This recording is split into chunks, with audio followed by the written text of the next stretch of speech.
built to serve. Back here, first things first, now joined by two-time Super Bowl champ Torrey Smith. Torrey, thanks for being with us on the morning after round one of the draft. We have so much to get to. Guys, heading into last night, the biggest question mark was obviously where Tua was going to go, if the Dolphins were going to take him, if they were going to let him slide. Well, spoiler alert, they did. With the 5th overall pick, Miami selected Tua to be their franchise quarterback. Nick, you surprised he didn't fall in the draft? I know you didn't want him to, but no, you're surprised he didn't? Listen, not at all. I said, I was very consistent on this, that I thought Tua should go number 1, but if he didn't, there was no chance he was falling past 5. Chris Greer and Brian Flores are too smart to blow it, and they didn't blow it, and congrats to the Dolphins, because they won the draft last night. They got the guy that going into the year, we thought they would have to go 1-15 and have the number 1 overall pick to get. They got him without having to trade any assets to move up, and it kind of goes against the spirit of tanking. The Dolphins were 0-7, and then some people said they screwed up by winning 5 of their final 9 games. That Ryan Fitzpatrick magical final drive in the final game of the season to knock the Patriots from the 2 to the 3 seed. It also knocked the Dolphins down in the draft. People said, oh, that's going to cost them their franchise quarterback. Nope. They still get Tua, who I believe is going to be the best quarterback in this draft. They didn't panic and trade up. They didn't sacrifice future assets. And now they are in a position, Wilds, to a year from now be the favorites in the AFC. You can give, or in the AFC East, pardon me. You can give Tua time. You can give Tua time if he's not ready to play year 1, and you have an extra first and an extra second-round pick next year as well, and they will immediately, I believe, in 2021 be the favorites in the AFC East. I know you're very sad. That makes me very happy, Wilds. You know, Nick, we had this big Photoshop yesterday, and, you know, Tua's going to come to New England in the wrong jersey. So I was so excited yesterday. Oh, no. Guys, I know the Photoshop's married to the... They played the music. Yeah, they played the music. Yeah, how's that feeling? It's got to be the yacht rock right now. A little mambo. No, his mood is more yacht rock now. It wasn't great, Janet, for me. I'm happy for Tua. I'm happy for former Super Bowl champion, once a Patriot, always a Patriot, Brian Flores. So I'm happy for the entire Miami Dolphins organization. But personally, Jenna, I'm a little crestfallen. I see that. But, Torrey, look, we know as much about Tua's health this morning as we did last night. Whatever concerns we have this morning, we still had him last night. That didn't change. You still feel like you were surprised, though, that Miami wasn't a little more concerned, didn't maybe go for someone else, that Tua didn't fall a little bit further down? I mean, we know from recent history, nothing's guaranteed at the quarterback position, even if they're picked in the first round. And you have a guy with that type of talent. He's a blue-chip prospect. And to me, all of his injuries have been kind of fluke injuries. So you have the opportunity to have him, not only his accuracy, his playmaking ability. If his health is fine, which clearly it has been for him to check off, he's a guy that can change your franchise for the next 10 to 15 years. You talk about the intangibles, the ability to win, and what Coach Flores is building there in that culture. I think it was a huge victory for them.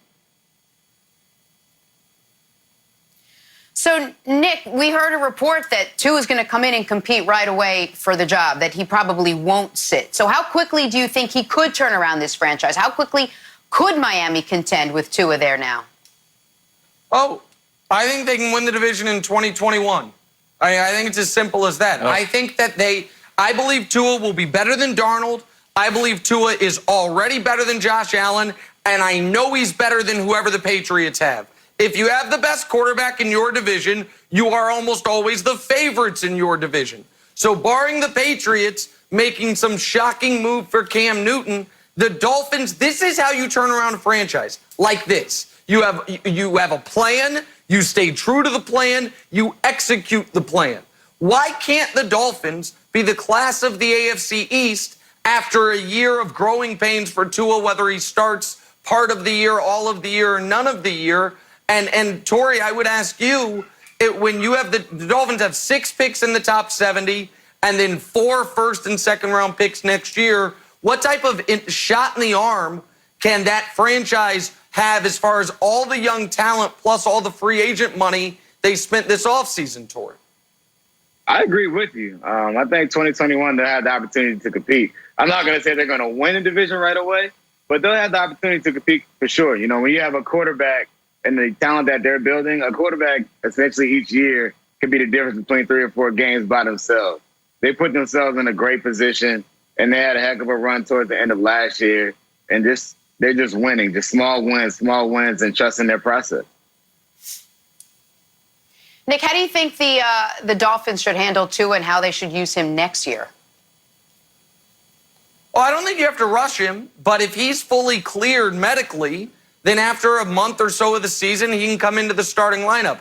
I personally, if I were them, would love if Josh Rosen could give me a good month of football, so maybe you can recoup some draft value for him if you ship him out. I'd want Rosen to win the quarterback battle in camp, actually, between Rosen and Fitzpatrick, see if you can recoup some of that value. But I want to kick a question to Wilds. Wilds, a few weeks ago, you talked about, I forgot what the example you used was, but it was essentially this. You should do what the assistant GM test, I think it was. You should do things that will make other GMs upset. So I want to ask you, as a Patriot fan, it's not just that you guys didn't get him, right?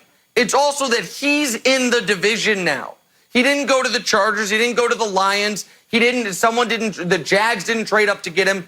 You now have to go through Tua while you are still figuring out who your quarterback is. Like, that's part of the crestfallen nature of your face right now, correct? Well, kind of, but I like Tua so much, and the Dolphins have been such a boring watch as we just roll over them. It's been more Globetrotters, Washington Generals, and I know the last game, so people can yell at me. But I'm actually happy that Tua's in Miami. I've got something about what you said earlier about the plan worked, and this is how it's supposed to go. Do you think last night, if Tank for Tua actually worked in a weird roundabout way, that any GMs, coaches, owners were thinking about Trevor Lawrence?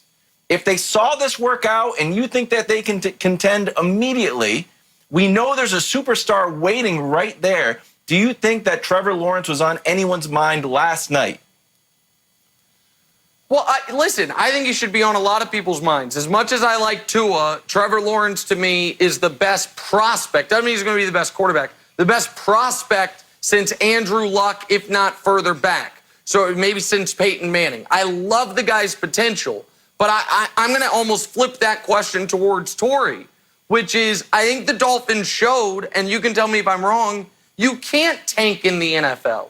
Even if the team trades away all your veteran talent, the game's too dangerous, too violent, and too competitive for teams to go out there and during the actual 60 minutes of the game not give their best effort. Like, do you think tanking is even possible effectively in this league, Tori?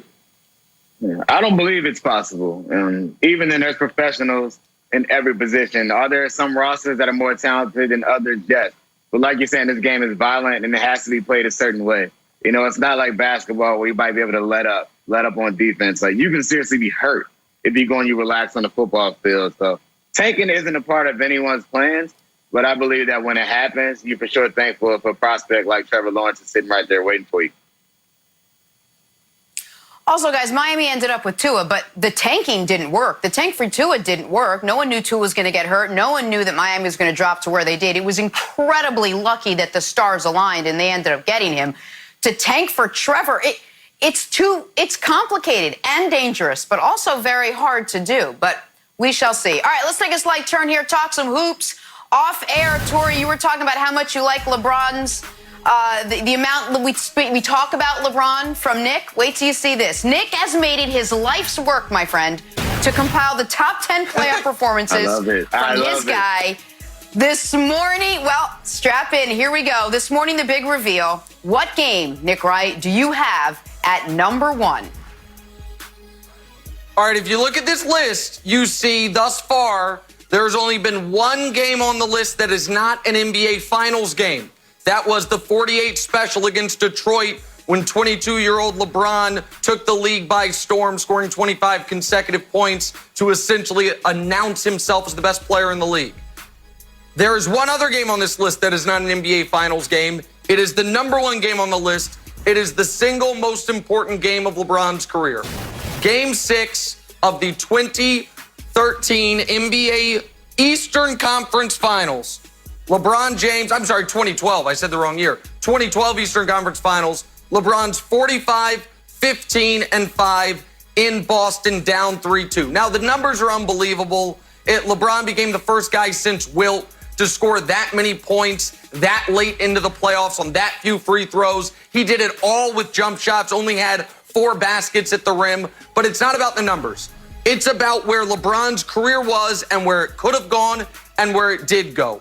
If they lose that game, they break up the Big Three in Miami. He follows up the failure of the 2011 Finals with letting the Big Three in Boston beat him again. Paul Pierce and Kevin Garnett thought they had him mentally beaten in this series after they had won 3 straight going into this game. And LeBron James' career, who knows what it becomes. Instead, he plays up to that point the greatest game he had ever played, in the most important game he's ever played. And from that moment forward, he went on an 8-year run, the likes of which the league had never seen. He made 7 more consecutive NBA Finals. He won another league MVP. He won 3 Finals MVPs, and he was the best player on the court for 7 consecutive NBA Finals, which has never been done before and never will be done again. The most important